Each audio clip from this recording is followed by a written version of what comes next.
This session is the second looking at typical strategies and how they can be used in modelling and coaching.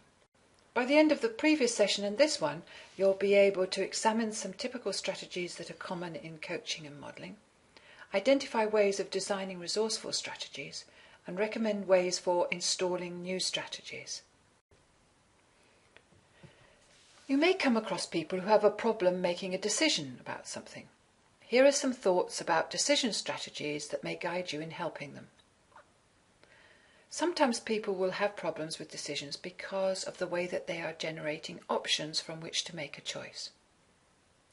You'll find this is because they haven't constructed an image of what they want or any of the options open to them. So they don't have a clear idea about what they want or any way that they could get there. Sometimes they will generate options, but only a few of them, so they get themselves into situations where they think it's either one thing or another. I can either talk to their manager or put up with this type of behaviour. That's the sort of thing they might say. In this situation, you'll want to help generate more options, because they have just given themselves two. They can either talk to their manager or put up with the type of behaviour, and they've forgotten that there are other options open to them. Lastly, under this category comes where the person keeps generating choices with no way to exit. For example, they may keep on thinking about all the things they could consider, but don't have sufficient criteria or have enough information to be able to make the choice. Another set of problems are closely linked to those we've just spoken about, and are about problems with representing options. It could be that they don't know what they will hear, see, feel or think when they have made the right choice, because they have no representation of the criteria. So if you were to ask them what they will hear, see and feel when they've succeeded, they will say, I don't know. It could be also that the person needs to find out more information in order to make a choice. So you may find that the person is trying to make a decision when they don't have enough information to decide whether their criteria have been met or not. We will never have all the information we need to make a choice. We will always make a decision based on insufficient evidence. But it is important to have enough that it isn't just a random choice. So, for example, where you have someone who uses a see food, eat it strategy, just seeing food is not normally sufficient evidence in order to make a decision about whether you're hungry and it's time to eat it or not. Another one that comes into this category is when options and criteria are not revised according to circumstances. For example, they discover that their budget is not enough, but they keep on trying to find what they want for the same budget instead of revising the criteria. In this case, you would want to help the person review and prioritise the criteria. You find this on those house hunting television programmes, where people have not been able to find a house to buy, even though they've been looking for years.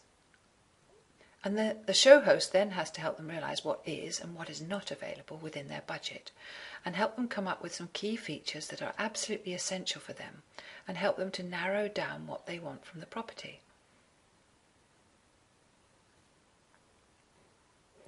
This links in very well into problems with evaluating options. So in this category you will want to listen out for inappropriate criteria, like the person who wanted to choose a life partner by drawing possible names out of a hat.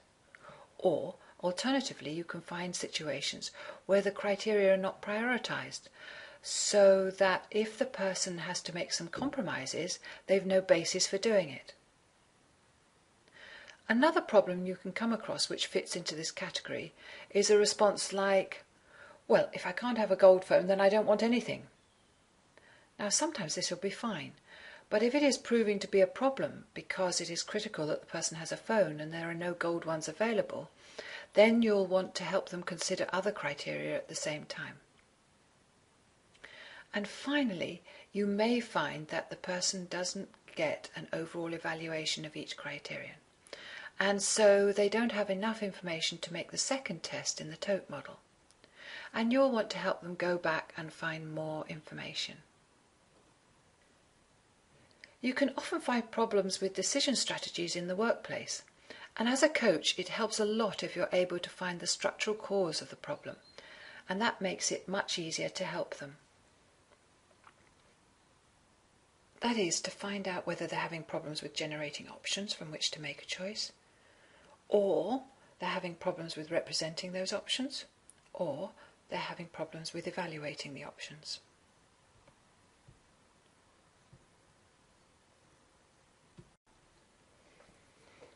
So that was problems with decision strategies.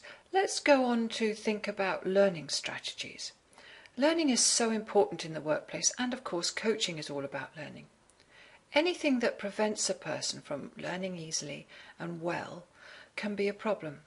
Knowing the constituents of a well-formed learning strategy will mean that you can help your client with any problems with learning. The first constituent of a well-formed learning strategy is to begin in a positive state. It's been found that learning is state dependent. So if we learn something when we're in a resourceful state, then we'll return to that state when we want to access the learning. So what states would you like to be in when you access your learning? When you or your client are learning something new, begin in a positive state and think of a time when you succeeded and felt good. This is important in all types of learning. The next thing that's important in good learning strategies is to chunk appropriately. Chunk the task down to avoid overwhelm, as with the motivation strategy. It can be easy to get overwhelmed if you just focus on the end result rather than thinking about the steps to get there. If you're thinking of learning a new language, it can sometimes seem daunting to think about speaking it fluently, but much more doable when you think about the steps to fluency. When you think about just learning a few phrases to start with and building from that. The third thing that's important in a well-formed learning strategy is to get appropriate feedback relative to the task being learned. So, paying attention to the results and the feedback that you get will help your progress.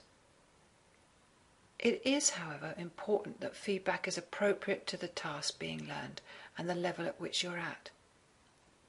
Are you paying attention to things that will help you the most? And if you're getting external feedback, is the external source that you're getting it from an appropriate one that's going to help you learn the best way? The next one for a great learning strategy is to make appropriate comparisons each time at every step. That gives you or your client a feeling of accomplishment. So don't make comparisons to experts in the field or to an ideal version of yourself, but to your ability in the past. So what's your performance like now compared with what it was last week or the week before? That's a much better way of comparing. The next thing is to think about when you exit the learning strategy. It's important to avoid the dangers of exiting too soon or never exiting. So that means avoiding premature closure. Exit when you've learned enough for right now, and when you've learned something that well enough for your outcome. Sometimes people will give up on the learning before they've learned enough for the learning to have any value, or they will fall into the trap of chasing clarity. You will never be clear about it all. So you want to expect not to understand some things. Set them aside and come back to them later. Don't get trapped into bad feelings about not understanding. Remember that understanding is a feeling, and one of the important things we said earlier was to be in a positive state. So a good learning strategy includes being comfortable with not understanding everything. And lastly, you will want to future pace the learning to a time and place when it'll be needed.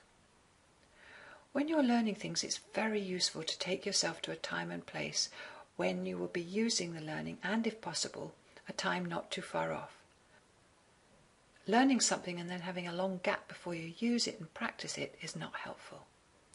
So when you're learning something new, you want to make sure that you're going to have the time and the place to be able to put it into practice very soon.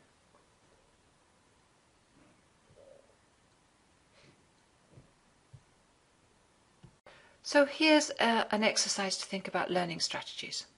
First of all, examine your own learning strategy and identify areas where you could learn even better. Use the information about well-formed learning strategies to help you identify a new strategy. Then repeatedly mentally rehearse the new strategy. So run through this new strategy in your mind time and time again. And then use it and log the results of your new strategy.